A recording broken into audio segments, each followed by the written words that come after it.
আসসালামু আলাইকুম রহমতুল্লাহ বরকাত। আমরা আজকে বাংলা লেখার নতুন ক্লাস শুরু করব ইনশাআল্লাহ। তোমরা দেখো, আমরা স্বরবর্ণটা যখন লিখব তার মাথাটা আগে শিখব। মাথাটা তুমি এভাবে দিবা, এভাবে গোল করে, একটু আটের মতো করে, আরবি আটার মতো করে। তারপরে শেপটাকে তুমি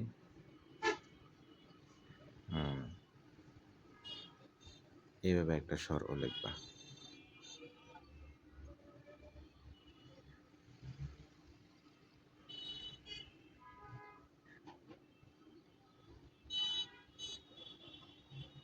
এখন আমি তোমাদেরকে দেখাচ্ছি স্বর ও এর যে অংশগুলো বুঝলে তোমাদের জন্য পুরো সরলরেখাটা অত্যন্ত সহজ হয়ে যাবে।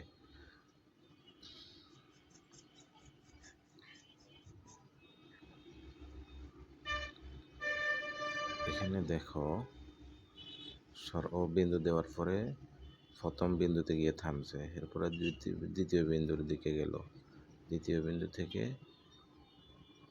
এরপর তোমাকে চতুর্থ স্টেপে যেতে হবে। এই চতুর্থ স্টেপটা এভাবে দেবে। দেখো, এটা একটা সরু দাগ, হালকা নিচের বিন্দু থেকে একটু বাঁকা। তো এইভাবে করে তুমি এই টানটা শিখবা। যখন এই সবগুলো জায়গাগুলো শিখে নিলে তখন এভাবে একটা স্বর লিখে ফেলবা। আগের মাথাগুলো নিয়ে তুমি অনুশীলন করবা। তারপরে দেখো,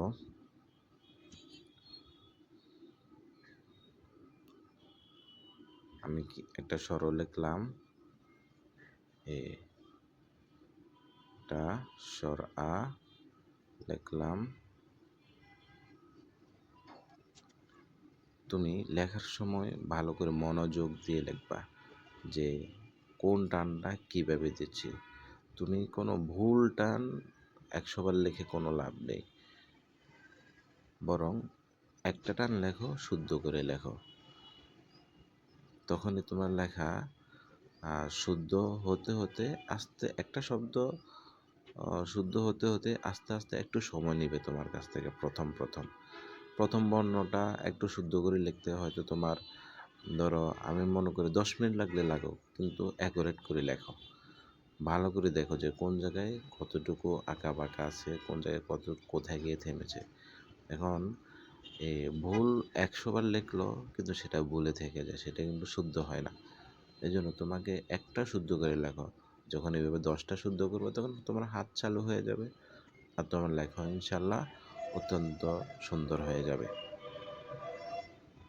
এই জন্য দেখা যাচ্ছে যে একটা সময় একটা প্রবাদ, একটা প্রসিদ্ধ ছিল যে যত লিখবে তত সুন্দর হবে।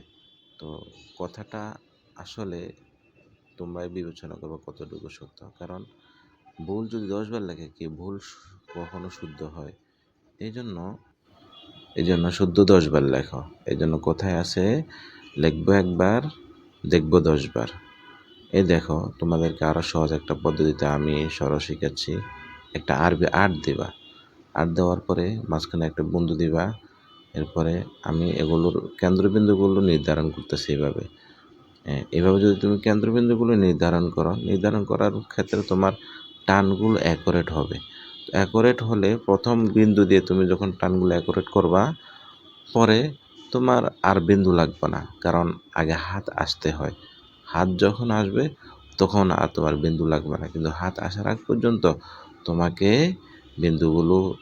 কেন্দ্রগুলোর উপর অনুশীলন করতে হবে। ভালো লাগলে চ্যানেলটি সাবস্ক্রাইব করে রাখো।